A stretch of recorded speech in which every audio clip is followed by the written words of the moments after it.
আপোনালোকে আৰু উজনি অসমত সাহায্য দিবলৈ নাযাব। মোৰ ৰিকুৱেষ্ট থাকিল, হাত জোৰ কৰি কৈছোঁ সকলোকে, যিসকলে ভাবি আছে যে উজনি অসমত সাহায্য দিবলৈ যাব, সিহঁতক ৰিকুৱেষ্ট কৰিছোঁ আপোনালোকে নাযাব, বন্ধ কৰক। য'ত আছে তাতে থাকক। উজনি অসমত আপোনালোকে সাহায্য দিবলৈ একদমেই নাযাব।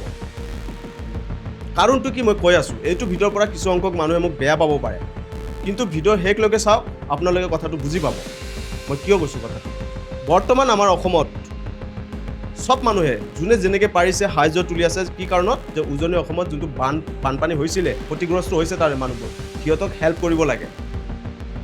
হেল্প কৰিবৰ কাৰণে গোটেই অসমতে যোনে যেনেকৈ পাৰিছে, গ্ৰুপ ৱাইজ হওক, ছিংগল ৱাইজ হওক, বেছিভাগ মানুহ গ্ৰুপত 10জন 12জন এনেকৈ যায়, গৈ কিনে কোনোবা গাড়ীৰ পৰা পইচা তুলি আছে, কোনোবা দোকানৰ পৰা তুলি আছে পইচা, কোনোবা কাৰোবাৰ ঘৰত গৈছে বা কোনোবা পাৰ্কে চাৰ্কে থিয় হৈ পইচা তুলি আছে। এইদৰে মই তুলিছোঁ, মই 2 এঠাইত গৈছিলোঁ গ্ৰুপত, সেইকাৰণে বস্তুটো মই গম পাইছোঁ।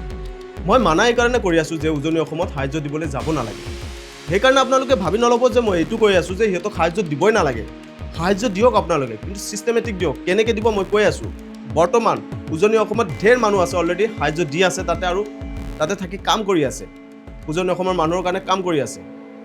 গতিকে আৰু যিবোৰ মানুহ আছে অলৰেডি ধৰক গোটেই অসমত য'ত য'ত কৰি আছে, সাহায্যবোৰ তুলি আছে, সিহঁতে কি কৰে, দিনটো সাহায্য তুলিব। কোনোবা চাহ খাবৰ কাৰণে পইচা লাগে, ঠিক আছে, চাহ পানী ভাত এইবোৰ খাবৰ কাৰণে এই সাহায্যৰ ধনৰ পৰা পইচাখিনি লৈ চাহ খাব, ভাত খাব, পানী খাব, এই সাহায্যৰ পৰা ল'ব। এই বস্তুটো কৰিব নালাগে।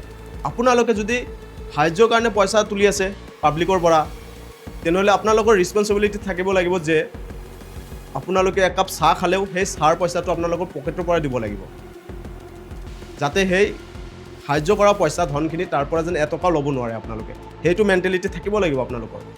আৰু মই নকওঁ যে সকলোৱে এনেকুৱা কৰি আছে, পইচা তাৰ পৰা লৈ আছে। যোনে কৰা নাই সিহঁতক মই চেলুট দিছোঁ, আৰু যোনে কৰি আছে সিহঁতে বন্ধ কৰিব লাগে সেইটো বস্তু। এতিয়া কথা হ'ল, আপোনালোকে 2-4-5 দিনমান আপোনালোকে পইচা ৰাইজৰ পৰা তুলিলে, তোলাৰ পাছত কি কৰিলে, এটা এমাউণ্ট হ'ল আপোনালোকৰ। সেই এমাউণ্টটো লৈ আপোনালোকে চাউল কিনিলে, দালি কিনিলে, কাপোৰ কিনিলে, যি যোনে পাৰে আৰু সেইটো কিনি মিনি ট্ৰাক এখন ল'ব, তাতে ভৰ্তি কৰিব, বা গাড়ী এখন ল'ব, ৰেডি কৰিব। আৰু 10জন 12জন মানুহ গ'লে আৰু 2-3খন এক্সট্ৰা গাড়ী লাগে, বা 2খনে ধৰকচোন, যোনে যেনেকৈ পাৰে। ইয়াৰ পৰা আমাৰ গুৱাহাটীৰ পৰা যদি শিৱসাগৰলৈকে যায়, 10জন মানুহ যদি যায়, সেই বস্তুখিনি লৈ সৰু এখন মিনি ট্ৰাক, তাৰপাছত গাড়ী লাগিব, আৰু মোটামুটি খৰচা হৈ যায় অহা যোৱাৰ কাৰণে, খোৱা থোৱাৰ পইচা যদি গোটেইখিনি সাহায্যৰ পৰা লৈ আছে আপোনালোকে, 30-40 হাজাৰ টকা এক্সট্ৰা খৰচা হৈ যায়।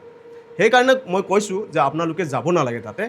আপোনালোকে তাতে নগৈ যিমানখিনি ধন আপোনালোকৰ কালেক্ট হৈছে, সেই ধনখিনি আপোনালোকে তাতে যোন মানুহ কাম কৰি আছে অলৰেডি, NGO হওক বা কিবা কণ্টেণ্ট ক্ৰিয়েটৰ হওক, সিহঁতে আপোনালোকে যাক সন্মান কৰে, যাক আপোনালোকে বিশ্বাস কৰে, সেইসকল মানুহক পইচাখিনি দি দিয়ক।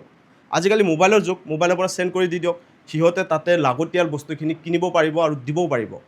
হেল্প হ'ব সেইটো বস্তু। আৰু এই 30-40 হাজাৰ টকাটো বাচি যাব। 30-40 হাজাৰ টকা 10-12খন ঘৰৰ কাৰণে কাম কৰিব পাৰিব।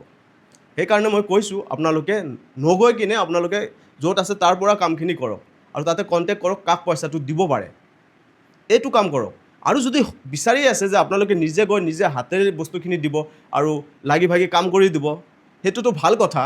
কিন্তু সেইটো কৰিব হ'লে আপোনালোকে কি কৰিব লাগিব, প্ৰথমত আপোনালোকৰ পকেটৰ পৰা পইচা, আপোনালোকে একাপ চাহ পানী যি খায়, নিজৰ পকেটৰ পইচা খৰচ কৰিব লাগিব। গাড়ী লৈ যাব, গাড়ী ভাড়াখিনি গোটেই 10-12জন মিলি পিনে গাড়ী ভাড়াখিনি দিব লাগিব। এনেকৈ যদি কৰিব পাৰে আপোনালোকে তালৈকে যাওক, এইটো কোনো বাধা নাই, আপোনালোকে যাব পাৰে, সেই বস্তুটো কৰক। কিন্তু আপোনালোকে তাতে যাব, গৈ পিনে আপোনালোকে এই ৰাইজৰ পৰা তোলা পইচাখিনি তাৰ পৰা খৰচ কৰিব, সেই বস্তুটো হ'ব নালাগে। প্লিজ, এইটো মোৰ ৰিকুৱেষ্ট থাকিল। সেইকাৰণে মই কৈছোঁ যে উজনি অসমত সাহায্য কৰিবলৈ নাযাব আপোনালোকে। সাহায্য কৰিবলৈ মানে এইটোৱে কৈছোঁ মই একচুৱেলি, যে আপোনালোকে তাতে যাব নালাগে, আপোনালোকে পইচাখিনি পঠিয়াই দিয়ক, বা বেলেগ কোনোবা গ্ৰুপ গৈ আছে সিহঁতৰ লগত যোগাযোগ কৰক, চবে মিলি এখন ডাঙৰ ট্ৰাক এখনত লৈ গুচি যাওক, আৰু পইচা আপোনাৰ পকেটৰ পৰা খৰচ কৰক, তেতিয়াহে ভাল লাগিব মনটো। গতিকে ময়ো 2 দিনমান আছিলোঁ, বেলেগৰ পৰা গ্ৰুপত মই কাম কৰিছোঁ, মাতিছিলে, গৈছিলোঁ। কোনেও ক'ব নোৱাৰিব মই এটকা খাইছোঁ সিহঁতৰ পৰা, নিজৰ পকেটৰ পইচা দি খাইছোঁ। সেইকাৰণে মই কৈছোঁ, মই কিবা এটা দেখা পাইছোঁ, তেতিয়া মই অনুভৱ হৈছে, আৰু সেই অনুভৱটো মই ক'লোঁ আপোনালোকৰ লগত। কোনোবা যদি বেয়া পাইছে, মোৰ একো প্ৰব্লেম নাই। মোৰ মনত যি আহিছে মই ক'মেই আৰু কৈ থাকিম সেইটো কথা। ধন্যবাদ। জয় অসম।